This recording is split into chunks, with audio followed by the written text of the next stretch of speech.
जैसा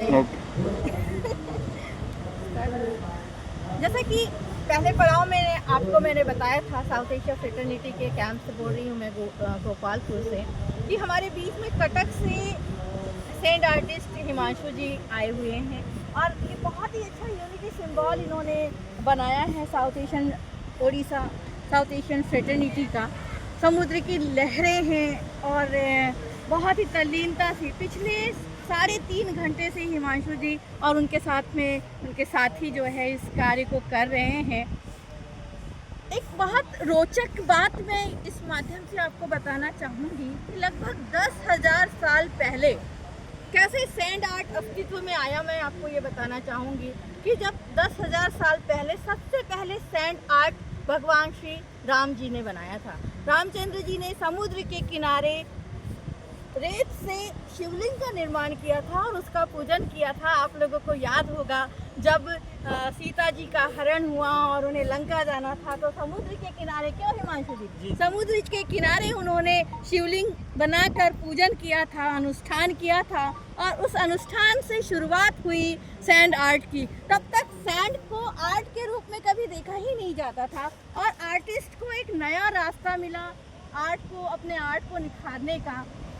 हम कहते हैं कि सैंड से किस तरह आर्ट बन सकता है, जबकि रेत तो फिसलती है, रेत तो जो है ठहर ही नहीं सकती। लेकिन इन लहरों के किनारे आप देखिए इतना बड़ा यूनिटी सिंबल हमारे हिमांशु भाई साहब ने यहाँ बना दिया है और ये कला जो है कहीं ना कहीं भगवान श्री राम का आशीर्वाद है समुद्र के किनारे, समुद्र के क्षेत्र में रहने वाले इन सैंड आर्टिस्ट के लिए। तो ये बहुत सुंदर यूनिटी सिंबल के साथ में आज पूरे देश के प्रतिनिधि वॉलंटियर्स यहाँ आकर अपने यूनिटी को लेकर एक फोटोग्राफ भी करेंगे और हम चाहेंगे कि इस आर्ट को दुनिया के लोग जानें।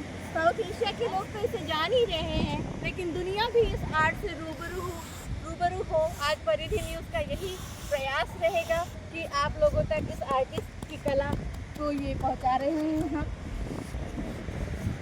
आर्ट को देखिए, कलर भी है और पूरा जो उसका कहना चाहिए कि उसकी जो मौलिकता है वो भी पूरी तरह से बरकरार है। कुमकुम को मिलाकर लाल रंग का उपयोग किया गया है और हरे रंग के लिए जो है पत्तियों का रंग है और गुलाल का रंग जो है उपयोग में लाया गया है।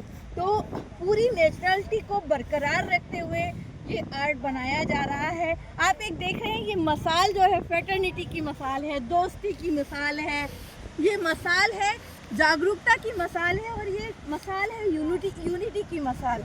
और सैफ का, दक्षिण एशिया बिरादरी का, जिसे हम कहते हैं कि ये आध्यात्म वाले देश है, जो दक्षिण एशिया बिरादरी के 8 देश है उनमें कहीं ना कहीं आध्यात्म की लौ जो है वो पूरी दुनिया में उसने पहुंचाने की कोशिश की है। चाहे हम नेपाल की बात करें, चाहे हम बांग्लादेश की बात करें, चाहे हम हिंदुस्तान की बात करें, हर जगह आस्था कहीं ना कहीं विविध रूप में आपको देखने के लिए मिलती है। और आज साउथ एशिया के 8 देशों के ये जो प्रतिनिधित्व कर रहा है unity of structure of unity जो हिमांशु जी के द्वारा बनाया गया है, वो यकीनन इस संदेश को बहुत से लोगों तक पहुंचाने का काम करेगा। परिधि न्यूज़ में मैं गौरी बालापुरे आपके साथ पुनः एक बार जब आपके सामने आऊँगी, जब पूरे देश के प्रतिनिधि इस आर्ट के साथ में इकट्ठा होंगे। बहुत बहुत धन्यवाद।